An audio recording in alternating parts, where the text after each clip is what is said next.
Hey, so we gonna try this again. Let me get a sip of my tea first and shit.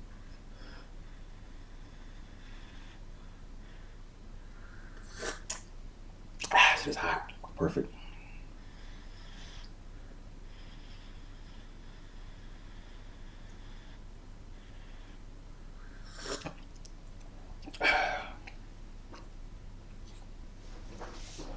Okay, so we gonna try this again. Um, so had a funny incident happen earlier. I I did a whole hour recording. I was in the zone. Everything was flowing. Everything was going good.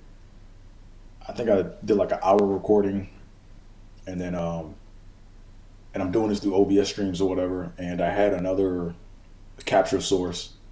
So I had my earbuds in, and my earbuds got picked up by my iMac. So I had my earbuds, you know, contributing to the audio, and then I had my conference mic contributing to my audio. And when I played that bitch back, man, it was like it was it was bad. It was like my voice was like phase. It was like two phases, right, where it was like an echo, and it was bad.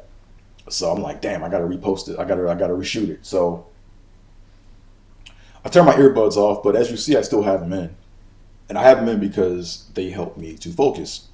In my apartment, a lot of times there's like random noises from people either doing construction, or there's this neighbor across the way with his dog, and his dog is always scratching at the door and barking, and then it kind of throws off my concentration, or something happens, right? And then it's like it kind of like it puts me in a weird funk. So these earbuds help me to like focus on what I'm saying. So anywho, uh, we're back. Welcome to the whatever podcast, or the TBD podcast. It doesn't have a name yet, as you guys know. Like the way we're doing this is we're doing it organically. You know what I mean? Like we're doing this where basically I have like five genre, not topics, but they're like more like genres. So let's call them genrics, if that's even a word. Um, but basically, I have five topics or genrics. Gotta use my own terminology. Where I go in on like various segments or whatever and stuff, you know. So, uh, and while I'm talking and doing all this or whatever, the aim is hopefully like after what I talk about, like, the name for the podcast kind of comes about organically, it just comes about because, oh, this is what I do. But right now, this podcast has no name, so let's go ahead and get into it. So today is the day after Thanksgiving, just for the date recording or whatever, so people know the time frame in which I'm talking about this, because I'm not up to doing it live yet. Right now, I'm just doing the recording, and I'm doing the playback. So as y'all know, my five genrics are, speech impediments, simping, daily fantasy sports, school, and work. And now there might be other genrics that come about, but when they do, we'll introduce it, and maybe we'll have a little celebration for bringing on this new genric, but yeah, let's go ahead and dive on in it.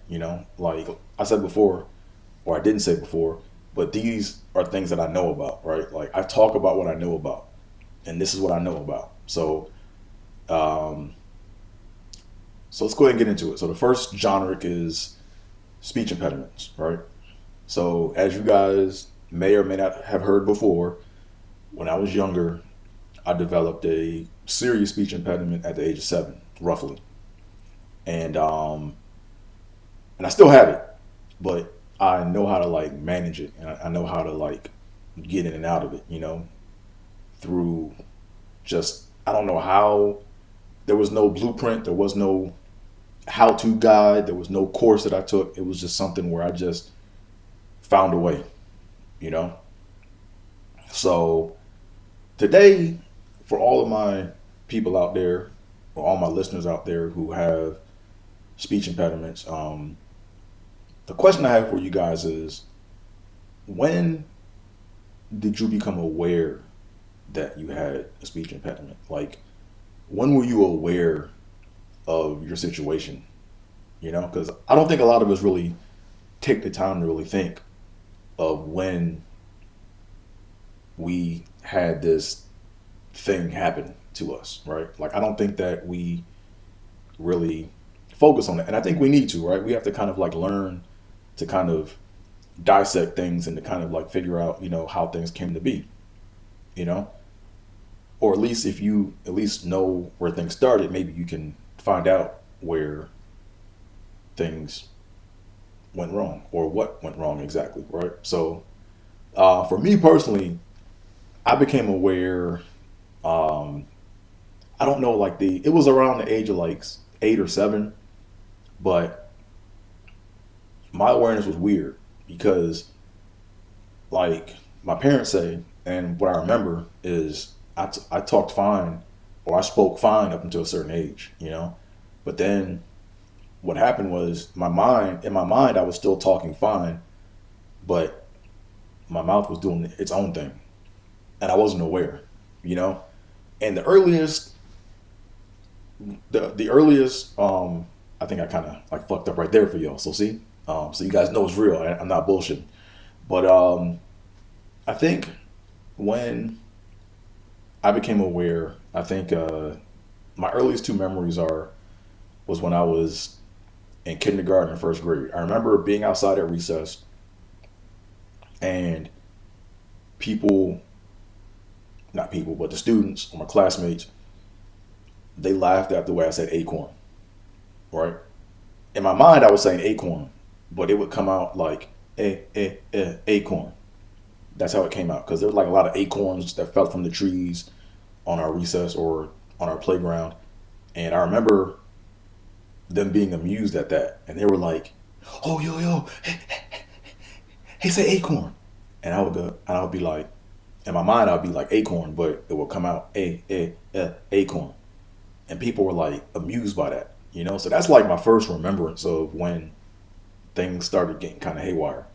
And then I remember another instance where I think I was either in the first or second grade, but there were 2 students, and it was like recess. It was like playtime. Well, when you in kindergarten, it's all playtime. Like there is no there's no curriculum in kindergarten. That's just babysitting and shit. But what happened was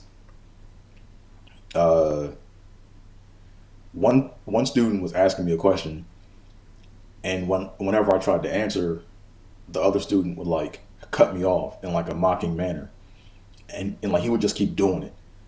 So it got to the point where I was like, I would try to race and get my thoughts out faster so he wouldn't cut me off.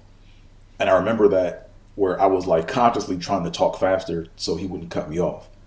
And what I should have known is, but I didn't because I was young, but what I should have known is, when people don't want to hear what the fuck you got to say, just shut the fuck up, right? It's not the end of the world, you know?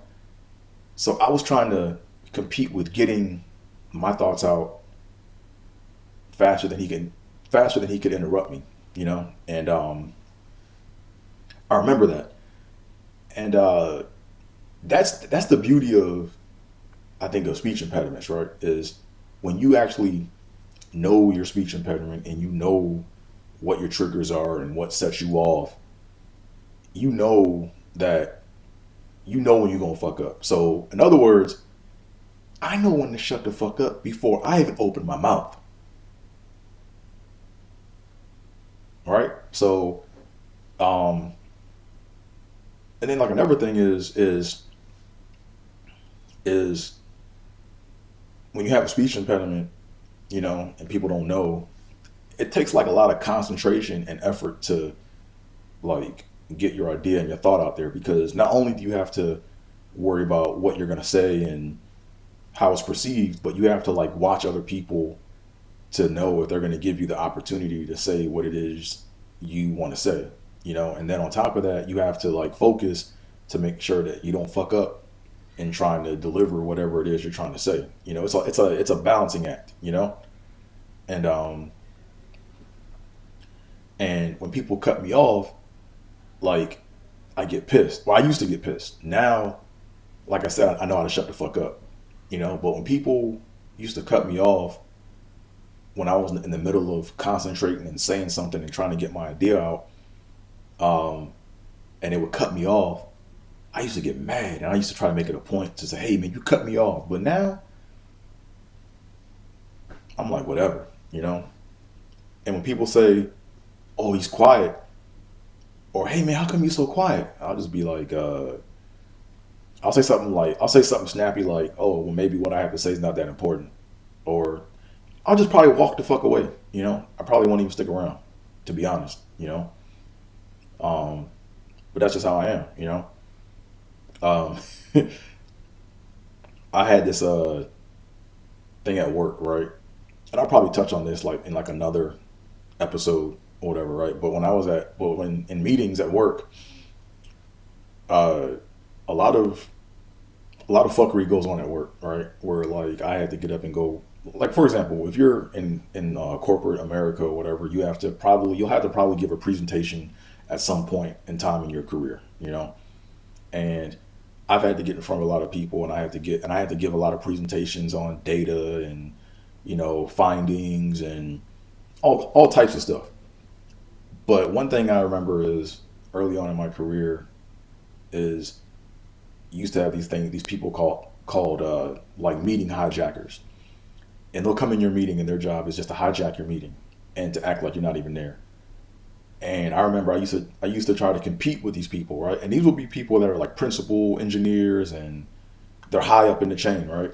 So it's like if you tell them, hey, look, I'm talking while you're up there when they have seniority, you could probably get reprimanded for that, So I used to always compete with trying to deliver my message.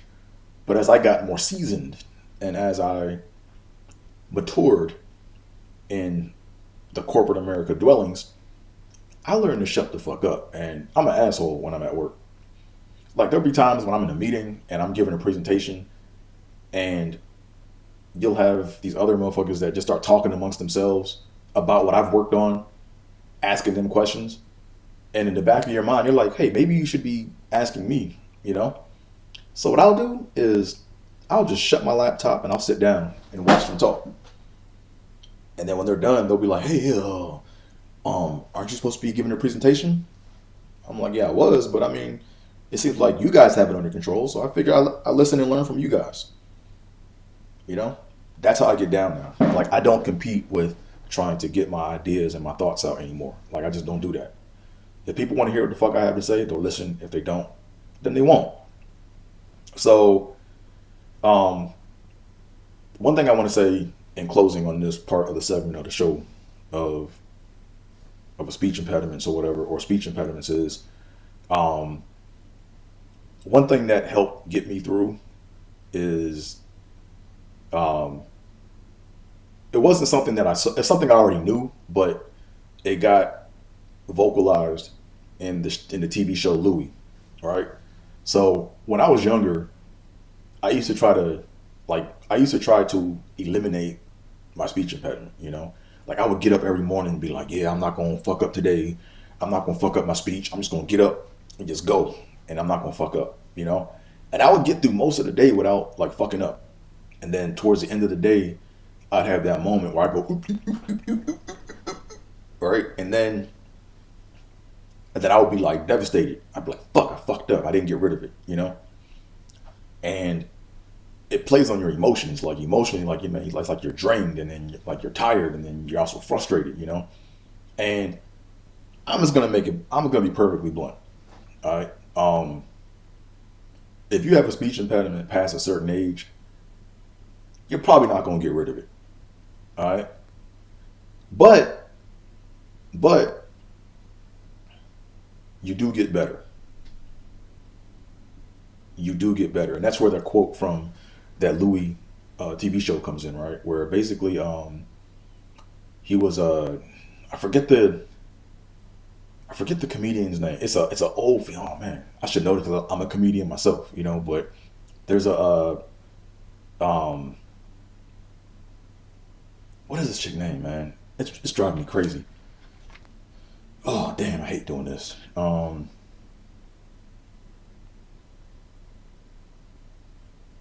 Female comedian. I just had to. It's just really bothering me. Um, shit.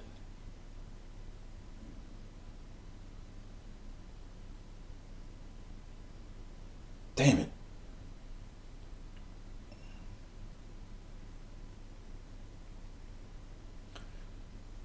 And you guys are gonna laugh because I should know this. Um, Joan Rivers. Damn, super funny chick, man. Joan was hilarious, man. And I'm like I said, I should know names, but sometimes names don't stick. I mean, I'm bad with names sometimes, but I should know Joan Rivers, man. You know, R.I.P. Super funny chick, you know. And she was on Louis' show, and on Louis, um, she basically, like Louis basically was complaining about the industry, I think, and he was saying how the industry is like harder, you know, and how like he was just like struggling or whatever on his show. And then Joan said something profound. She said, "It doesn't get easier, you get better." And that's the same thing how it is with having a speech impediment, right? Like you don't like it doesn't get easier, you just get better, right? So I want to make sure that I harp on that, you know, so people out there who are listening who have a speech impediment and they're battling and they're struggling and they're down on themselves, just know that when it gets tougher, you're really just getting better, you know? And when you do that, you know, you'll build up the confidence to where it's like, you know, you'll feel comfortable with this blessing that life has bestowed upon you. You know what I mean? So keep your head up is all I'm trying to say. um Anywho, let's move on to the next topic. The next topic we're gonna get into, or I'm sorry, not topic, genric, right? Because it's not a topic, it's a genre. Like I do genres, you know. So, um, let's get into simping, the simping genric, right? So, um, I recently had an ex hit me up, you know. And before I start with any of this, let me go ahead and preface what I'm going to say, and just be honest. All right. So as you guys know, I used to be a simp. I was probably the simpest of simps, you know. And I was the type of dude where I just came to the realization, and I'm being honest with myself, but I was getting into relationships to smash. Like I wasn't. I didn't see the finish line with no marriage or no wedding with bells and cakes and horse carriages and shit. I mean, if it happened, cool. Now, of course, I cared about the chick and all that or whatever, right? But 90% of the reason why I got into relationships was to smash. Like, I thought that was the only way to get buns, was you had to be in a relationship. And that is the furthest thing from the truth. Um, and I had this thing where I can't believe I'm telling y'all this shit, but here we go. I had this thing where, oh man, I had this thing that whenever I started, like, you know, like anytime I got into a relationship with a chick, I had this thing where in my mind, I would tell myself, I would say, look, once I insert myself into a chick, meaning intercourse, if another dude came in and inserted himself inside of her, then I was done. And that's how you fuck away a whole lot of ass growing up. That's how you, yeah, because that's just not how this shit work, right? Like, if you just look at everything around us, right? How sex is a part of everything. You know, we sell sex and everything in movies and cartoons and Instagram. Everyone's trying to be an Instagram model and shit, right? Everyone's selling sex, right? And as a result, sex is cheap now. It don't mean nothing. It don't mean nothing now. Now, maybe that's how it was back in the day too, but people just really weren't open about talking about it. But it don't mean nothing now. Like, if you break it down, all sex is today is body dap. It's just, hey, what's up? It's body dap. So, anywho, moving on, man. I used to think like that, right? I used to kind of think like, I used to be territorial about when it was my turn. Like, I didn't want anyone to interrupt my turn, But why do I bring all this up? So I bring all this up because I had an ex hit me up, periodically. Like, she'll hit me up periodically or whatever, every couple of months. And she'll be on some hey big head type shit, like hey big head, or not. She don't say hey big head. She'll be like, hey, just checking to see how things are going. Everything okay? And when she first started doing it, and my God, this chick is attractive. Like, I'm still attracted to this chick, Like, she's like, okay, let me not go into much, but now she attractive. To me, she attractive, right? And when she used to hit me up or whatever on some like random type tip or whatever, I would be like, my mindset would switch and I would have all my thoughts and activities revolve around trying to get yams from her, like that's how it was, like when she texted me like randomly after we like broke up and shit, I was like, oh man, shit, is there a way I can get the ass? Damn, and I would be like in the middle of doing projects or doing some other shit, and now I'm trying to figure all that out. And really it was like she would do that, and the moment I tried to link up or go hang out or go do something, she would be ghost, MIA. So that's simping, right? Like I told y'all before, I was a simp. I'm not a simp no more, right? I studied myself, I analyzed my behavior, and I was able to take corrective action. So recently she hit me up on some, hey, how's it going type shit, how's everything going, just checking in on you. I was in the middle of doing something. I was like, it's cool. I'm fine. And then I got back to doing what I was doing. Matter of fact, I don't even think I stopped to really like fully process what she said. I just was like, oh, I'm good. And then back to doing what I was doing. So maybe like 2 hours later, she hit me back and was like, oh, okay, well, I was just checking on you to see how things were. I was like, oh, okay, cool. Much appreciated. Thank you. And that was it. And a few days later, it was like, I felt good about myself because I'm like, that was an opportunity for me to step into the simp trap. And I dodged that shit. Like, I didn't even dodge it. I just brushed it aside. It's like a gnat, right? Like, and this is I'm not trying to disparage her or, like I said, I mean, trust me, if she was serious about getting the pipe from me or getting that work, nigga, I would give her that work in a heartbeat. But I'm not gonna go work and sell myself out for that. I'm not gonna go and jump through hoops and dance and get off of my agenda of what I'm trying to accomplish just to go get that. I'm not doing that. So, I sidestepped that and I moved. Or I didn't even sidestep it. I just like swatted it. It was like a gnat, or like, how it is with like the with squatting flies.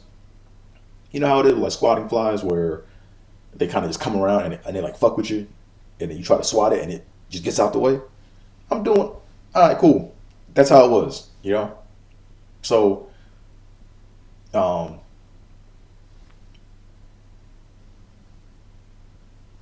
that's what it is, So, in order to get out, here's the thing. Here's the thing that a lot of simps don't get, right? Simps don't get this like main philosophy, right? And this is like what a lot of my core philosophy is based on, right? Is you can't make people like you. That's a very basic lesson that schools brainwash young students into believing early on in life. They think that you can make people like you. You can't make anybody like you. Either people like you or they don't. And that has to be taught at a young age. And it's not, But either people like you or they don't, And if they don't like you, there's nothing that you can do to make them like you. Now, that's not to say that eventually over time, they'll grow to like you, or they will or won't. It just means that you have no control over it, you know? So you should, know how to dismiss stuff and just get on with your life. You know what I mean? So a lot of simps don't get that, right? They think that there's something they can do, like a little trick or something they can do to make this person. No, don't waste your time. So in other words, all I'm saying is you got to kill hope. When it comes to people in general, you should never put faith in other people, right? You should always depend on yourself and only worry about things that you can control the outcomes to, So when it comes to women and relationships and marriage, you got to kill that hope, man. I'm not saying believe that it won't happen. I'm just saying don't focus on that shit. Like, it's like there's nothing you can do about it. Nothing. So in my situation with, like, my ex hit me back up or whatever, I'd been killed that hope, Now, if she came through and wanted to get the business, I would give her that work. But I'm not going to sit up here and fool myself into believing that there's something I can do to get back into her little goodie box. Like, I'm not going to do that. I've been there, done that. So I hope you simps out there get that. All right, so let's move on to the next genre. The next genre we're going to talk about is daily fantasy football.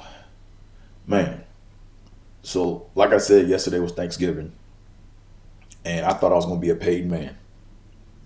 And I need to take my own advice, right? Like, I put my faith into other players and trying to aid with my financial situation. You can't depend on nobody else, but it's still fun playing daily fantasy sport. It's entertainment to me. So anyways, if my eyes look a little baggy or if I look a little tired, it's because I was up the night before cranking these numbers like it was a final exam. Like I was prepping for a final. You guys are going to laugh at this shit, man. But man, I was up from 10 p.m. to 5 a.m. just analyzing data. I went back to 2018 and I was looking up facts and I was looking at data trends and I was looking at everything, I was even writing Python code to do some of these scripts or whatever. I was even doing some scripting to help me analyze this data. And I did all that to win a grand total of $1.50. So anyways, what happened, right? So this is how deep I go, right? So I look back at all the Thanksgiving games played on, I look back at all the Thanksgiving games played since like 2018 because a trusted source where I get my information from, where I get my data from, only goes back to like 2018. And I was looking up some shit. Like, for example, in 2018, the quarterback that made the perfect lineup for the Lions-Bears game was Chase Daniel, who played for the Bears back then. And then in 2019, the quarterback that made the perfect lineup for that game, when it was, I believe it was, it was Bears Lions again. It was David Blau. I can't pronounce his last name. And then, so as you know, Matt Stafford, I like Matt Stafford, dope quarterback. But he just gets banged up around this time of year. He hasn't played or completed a Thanksgiving game in those past 2 years. So that's enough for me not to start Matt Stafford in any of my lineups. So, but interesting fact is, you had Chase Daniel and David Blau backing up Matt Stafford in Detroit. And they both were the quarterbacks that made the perfect lineups consecutively in 2018 and 2019. So part of me was thinking, shit, this might be Matt Stafford's year. But I was like, nah, I can't take that choice, man. I can't mess with that. But anyway, let's talk about my lineup, man. So in my lineup for my millie maker, because I was trying to get that millie, for my quarterback, I had Alex Smith.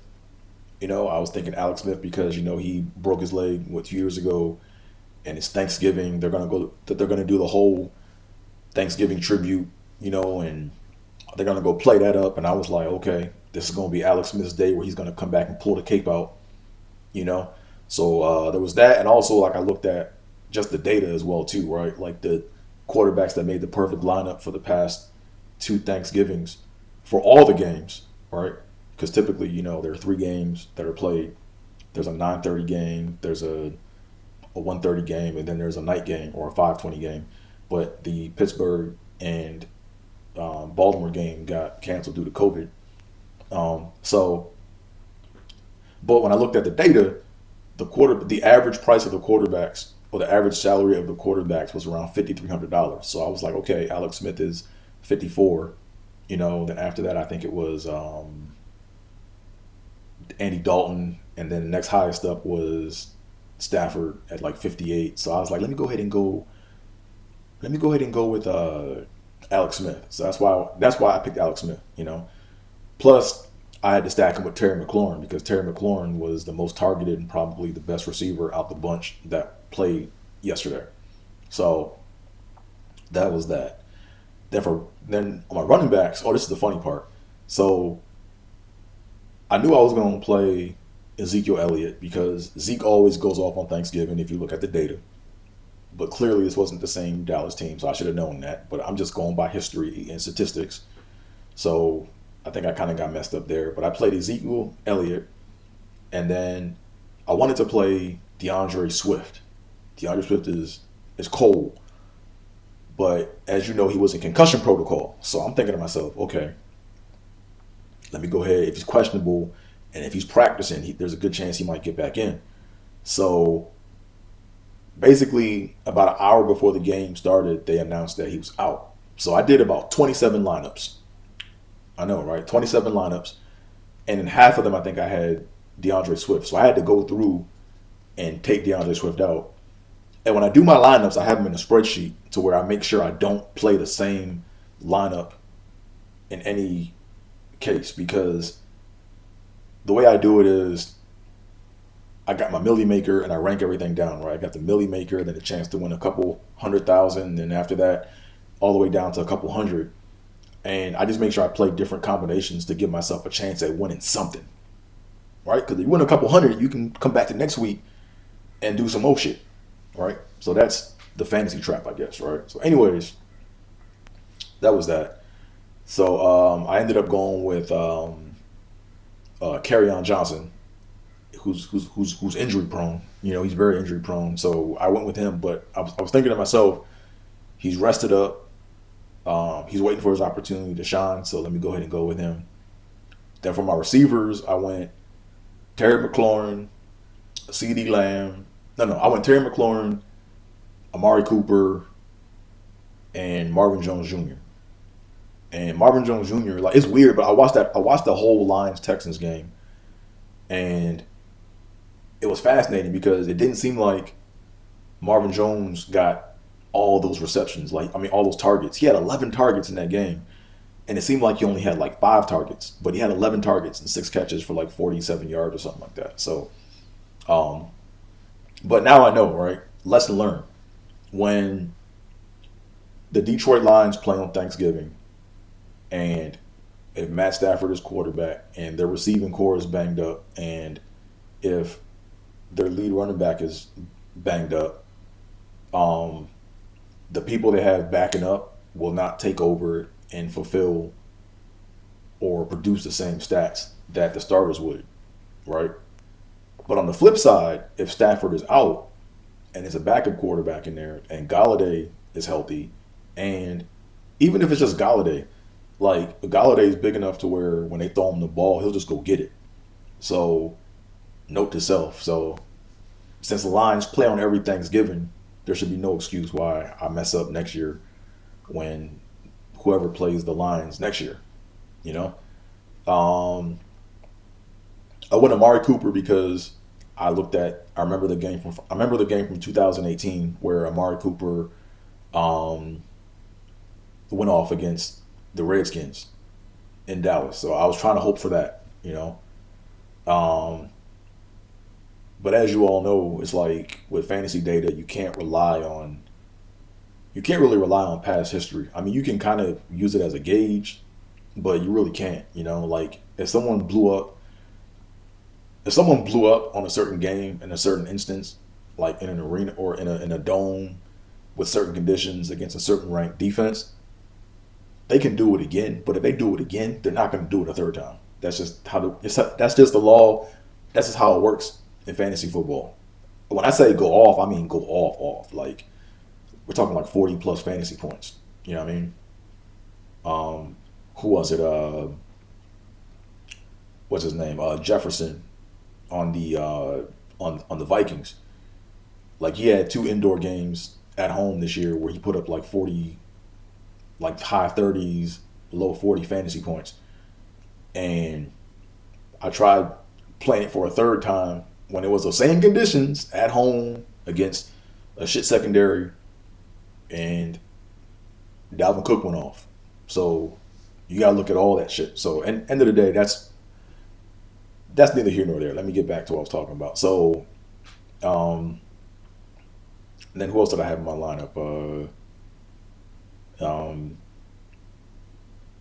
For my flex, I had so for my tight end, I went Darren Fells, and that was hilarious, man. Because like part of what I do is I look at how long has a player not scored a touchdown, and I look at if their targets are low, right? Because if they're getting low targets and they scored a touchdown at least once in the season, they might try to catch the defense sleeping and get another touchdown or be the one that goes off in the game.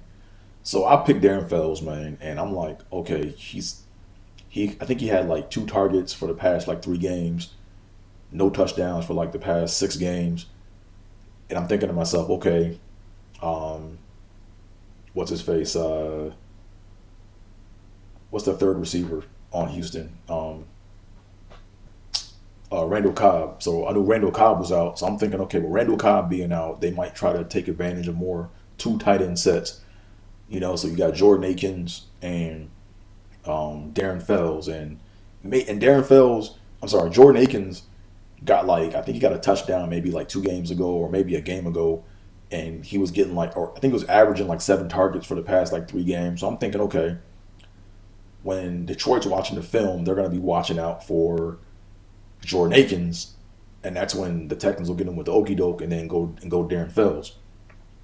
But I watched that game, man, and Darren Fells, man, he's basically an extra left tackle. He's an extra tackle, man. He was in on like a lot of snaps and like a lot of plays, but nigga, this dude, every time Deshaun Watson dropped back to pass, I'm thinking to myself, okay, I'm watching 87. I'm like, okay, hold, release. And he's just blocking. I'm like, yo, go out for a route. But he was back there just like pass protection. So, but I went with him because he was cheap. He was like $2,700. Jordan Akins was like maybe like $2,900. So I'm like, I can save myself $200. So let me go ahead and go with that. He didn't get no targets. Like, Houston put up 41 points and he got 0 targets. So that's how the ball rolls sometimes, I guess, And then for my flex, I went, who did I flex? I flexed, Duke Johnson.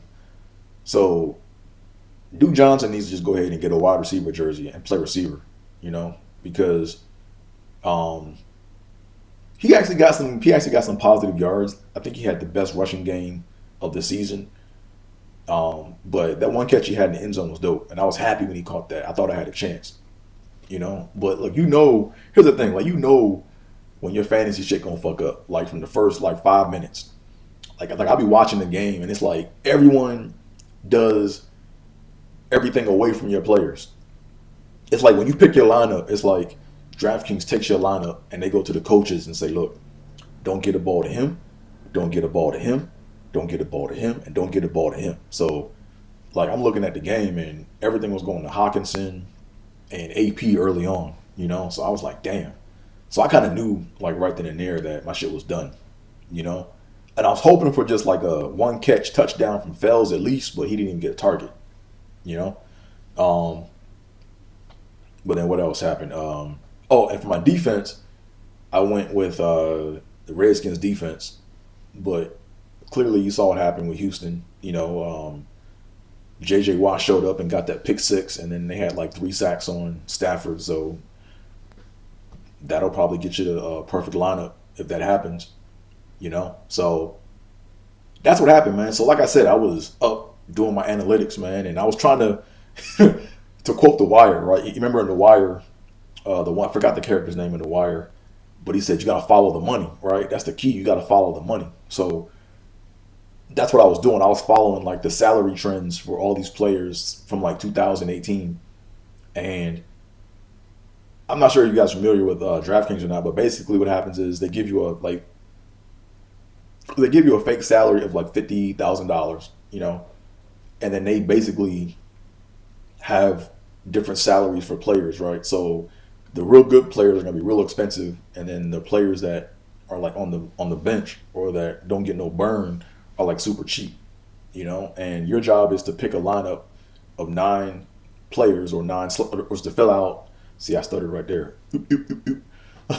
But like the goal is to fill out 9 slots while staying under the $50,000 cap, And what I started really focusing on was the remainder of the salaries in the perfect lineup for all the lineups from back since 2018.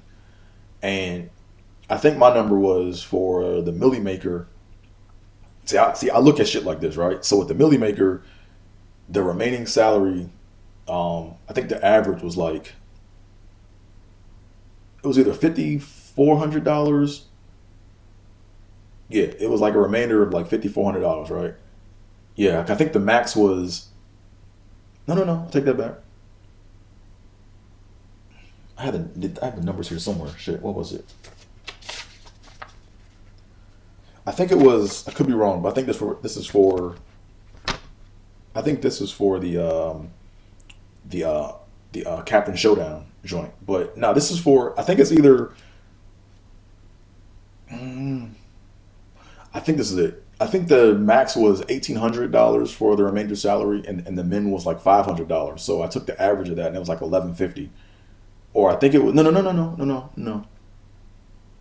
It was $5,400. The average remaining salary was like $5,400, right? And I looked at like the salary difference between the 2 running backs, and I looked at the salary differences between the receivers, right? So typically what happened was the running backs had a difference in salary of like $2,000, and then the receivers, you had one receiver that was either in the 6s, and then you had like you either had like one high.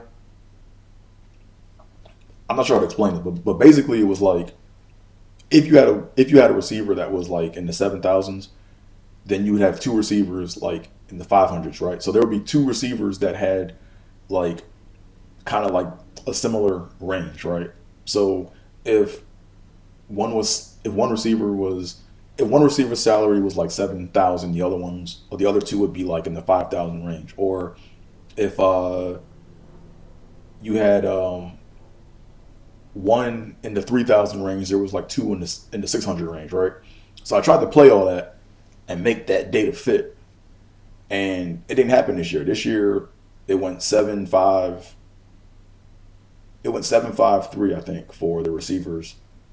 And then the 2 running backs had like matching salaries. Not matching salaries, but matching like in kind of in the same range, right? So Antonio Gibson, he went off. Like I stayed away from him because my whole thought process was, Dallas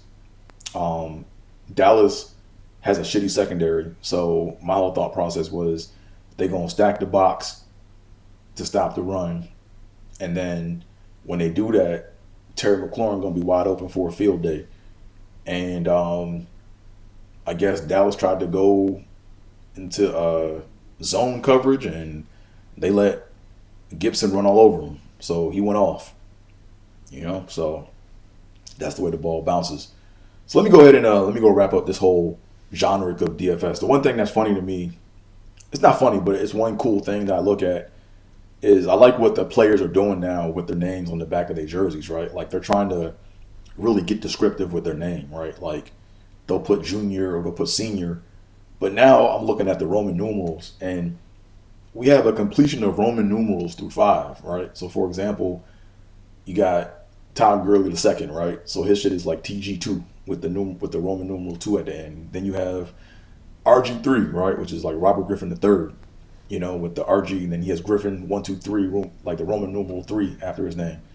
And then you got Willie Snead IV, for the Ravens, and then you got Will Fuller V. So I like what the players are doing. I like that. It just brings a different element to the jersey game. Like I'm a jersey fanatic.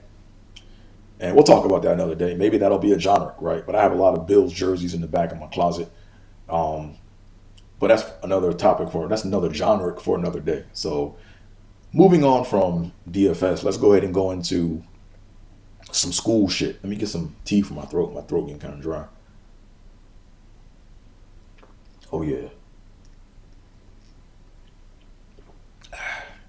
So let's go into school. The school genre, right? So as you all know, I am anti-school, but I'm pro-education. And you youngins today need to be thankful for YouTube, man. Like if I had YouTube back in my day, I'd be dangerous, right? So here's the thing, right? I don't want to say can't, but YouTube is like not school per se, right? Like it's not a course, right? I don't like saying the word can't, but for all intents and purposes, the likelihood of you taking a course on YouTube on the topic and becoming an expert is very slim. But the beauty of YouTube is,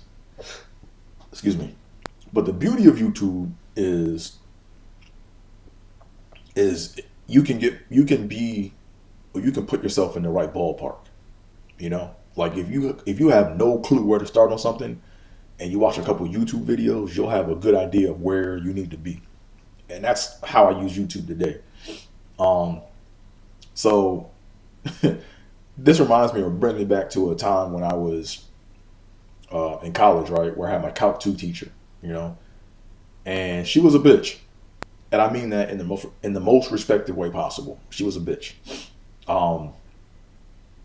Like to her, teaching was memorization.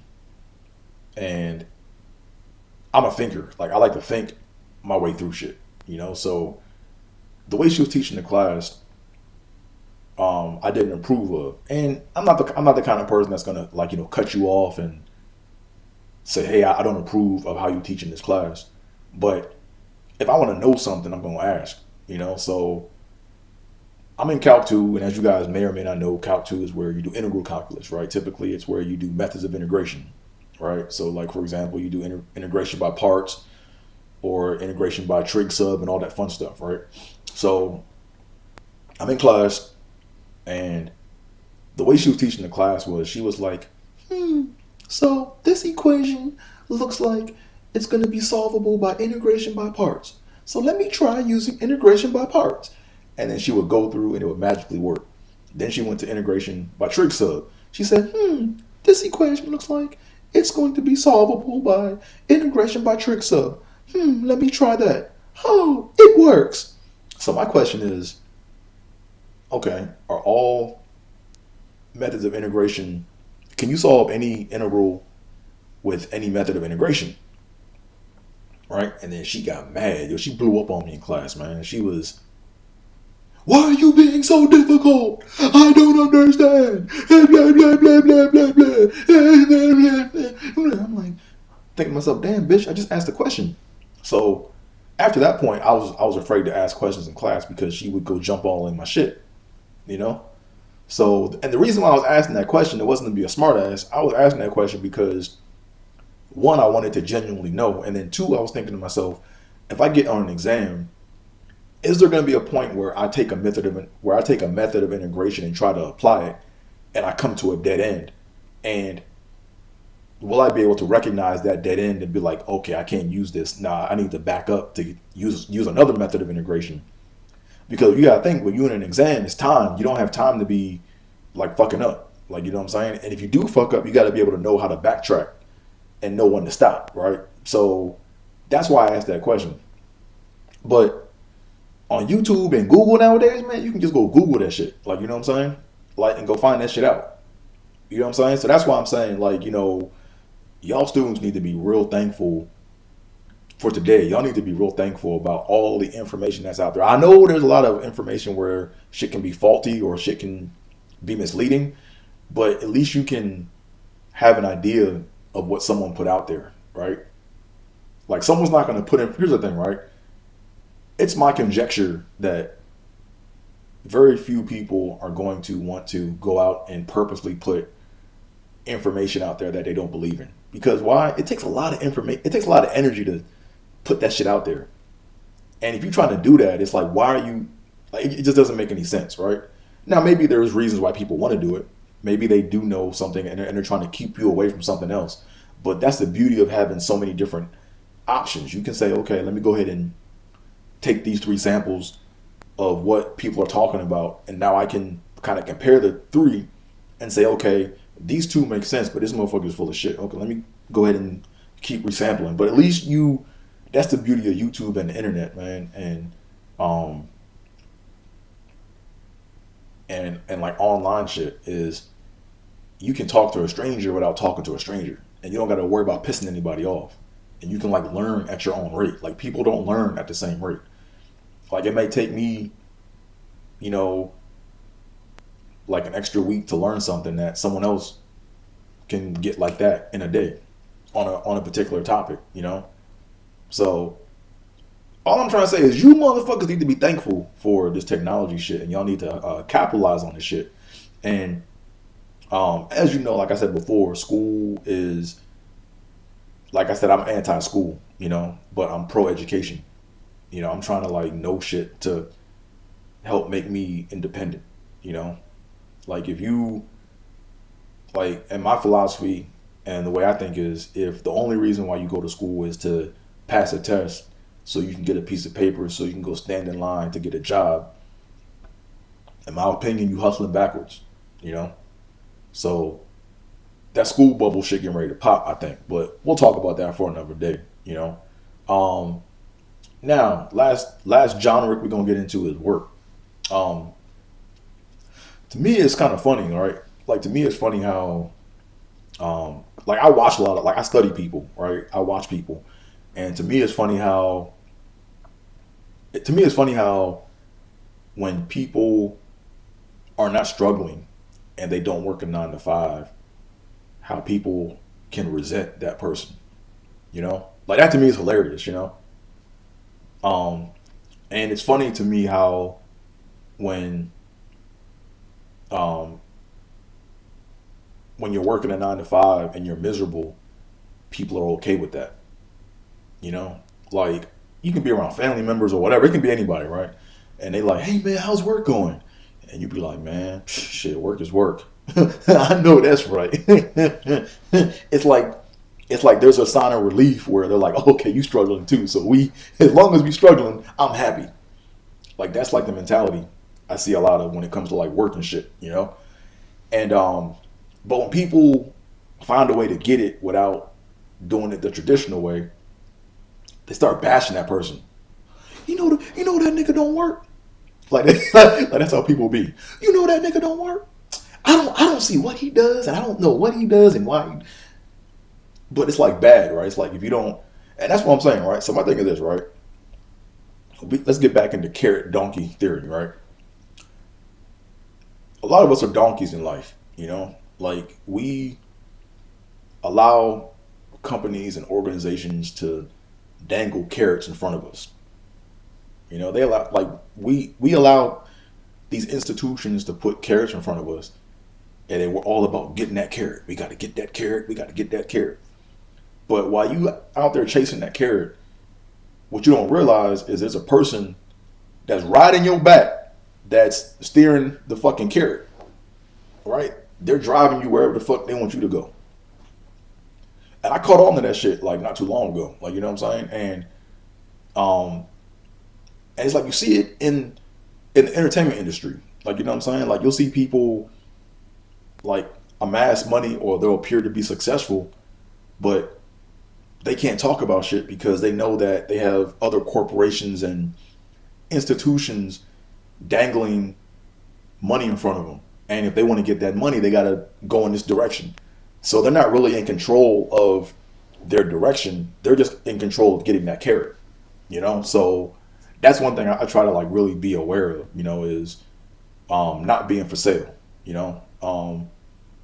like if this podcast or whatever I have, if this thing ever becomes successful and jumps off the ground, or no, I got to speak it into existence. Not if, but when it becomes successful and when it takes off, I have to be in a situation where if it's not distributor, but if a company or whatever if they want me to to go peddle their stuff because I got eyes on my page or whatever, and then if I'm in a situation where they're giving me a lot of bread, I got to read the contract. If they want me to change up anything I'm doing, rip, thank you, but no thank you. That's where I want to be.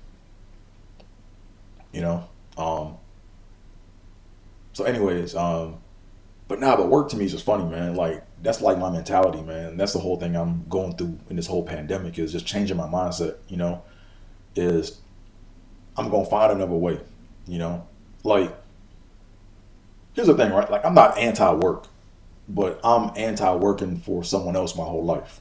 Like, a lot of people work for either one or two reasons. Either one, they work so they can hustle for the next weekend. Or two, you can work to get away from work, right? Or you can work to get away from working for other people. And that's what I'm about right now. Like, I don't mind working for other companies and people for a short amount of time, but you best believe there's a plan for me to exit and get my own shit popping, right? Because the con game in this country is the 401k. Like, people like don't realize that, like, a lot of people just don't realize that it's a con game, Like, you're supposed to put all this money away. And at the time when you're stacking up for it, the amount that you're stacking up for sounds like a lot to you now.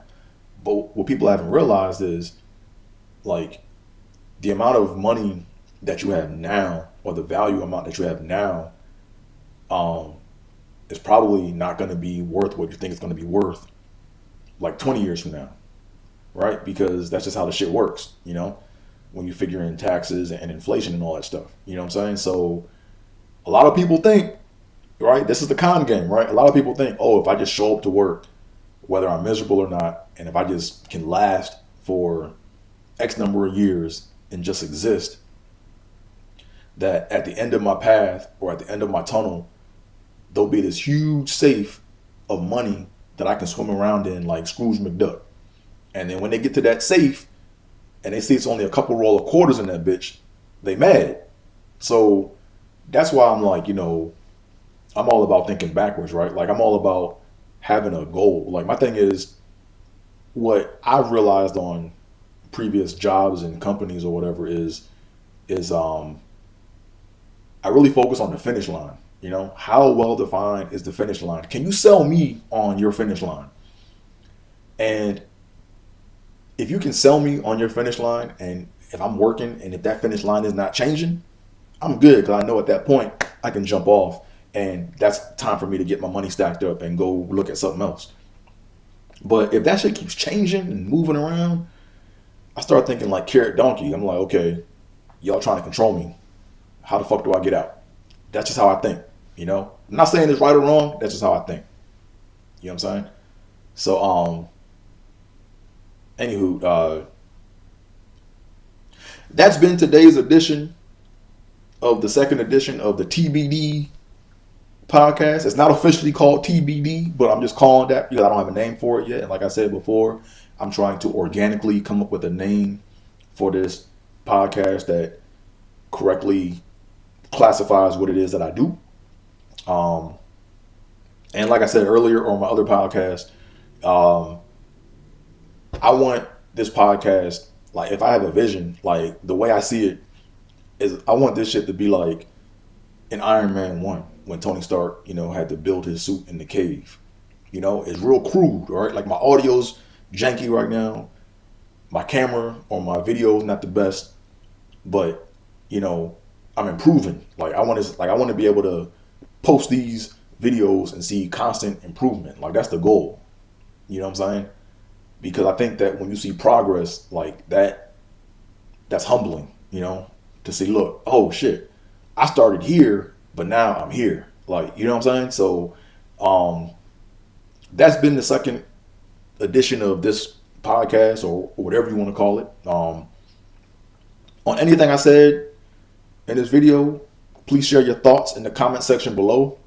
I'm interested to hear what some of y'all got to say or what some of you guys have to think. And oops, I stuttered right there. So boom, I caught myself again. See, I'm pointing it out, right? See, when I do that, it's like so refreshing because, it's refreshing to do that because so many times I tried to record something in the past and I said to myself, I got to be perfect. I got to say it right. And I would get like 30, 40 minutes in just to and then I got to start over again. But now I'm like, fuck it, man. That's me. That's me. I'm not perfect. You know what I mean? So, like I said before, if you want to, please comment on anything that I talked about in this video. I'm very interested to hear what some of y'all thoughts are. Mash up the like button, and please subscribe if you want to subscribe. If you're listening to the audio version of this, my bad. But yeah, if you're listening to the podcast version of this, please circle back to my YouTube and put your comments in on that, and let's go chop it up and talk about it. But other than that, that's been today's show. Thank y'all for tuning in, and I'm out. Peace.